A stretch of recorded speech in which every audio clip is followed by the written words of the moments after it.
Welcome to the University of Florida, a bright and sunny institute of higher education, where people mean what they say and say what they mean. But wait! It seems that there's trouble in paradise. UF claims to license its research to benefit everyone, but they actually lack specific terms that ensure that life-saving medicines will reach people in developing countries who need them.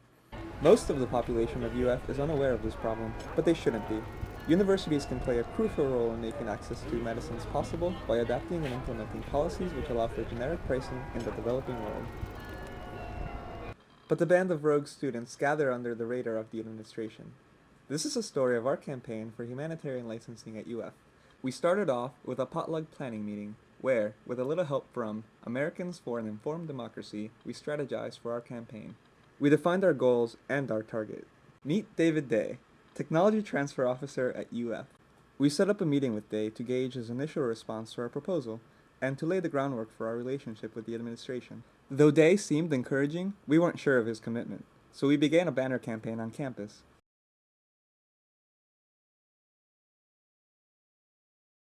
We also delivered information packets to our Board of Trustees. Finally, we rallied student support by making and distributing buttons.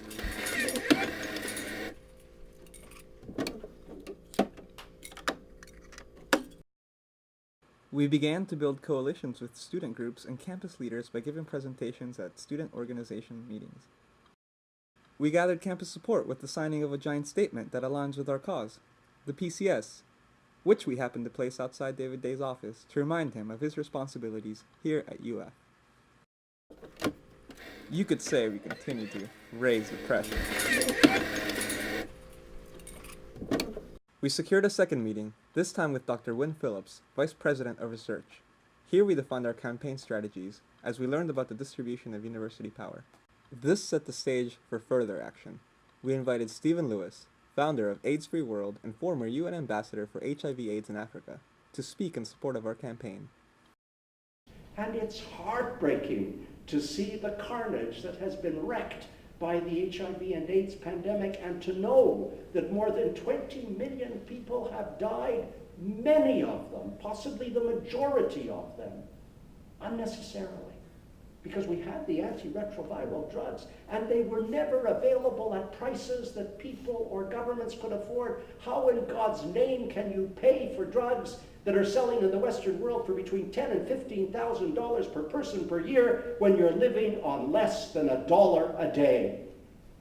And don't tell me that we don't have any social responsibility for that. This is a university, for heaven's sakes. It makes protestation about its moral fiber and its ethical integrity. What university doesn't? You have a real obligation to attempt to find an answer to these questions. This energized our campaign and encouraged us to escalate our actions. It's rally time!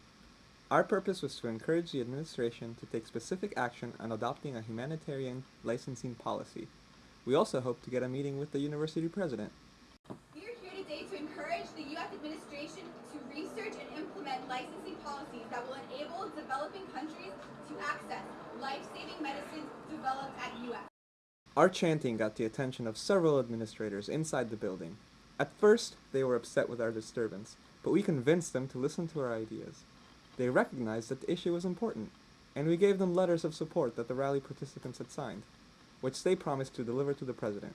We hope to meet with the president in the summer. This semester is wrapping up, but our campaign continues. We successfully mobilized students, built coalitions with faculty, and raised awareness about our issues.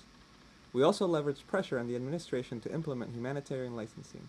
We want to make it known that since the Gator Nation is everywhere, our medicines should be too. There is an urgent need for action at other universities. Start a human rights campaign on your campus. For support, visit the following websites.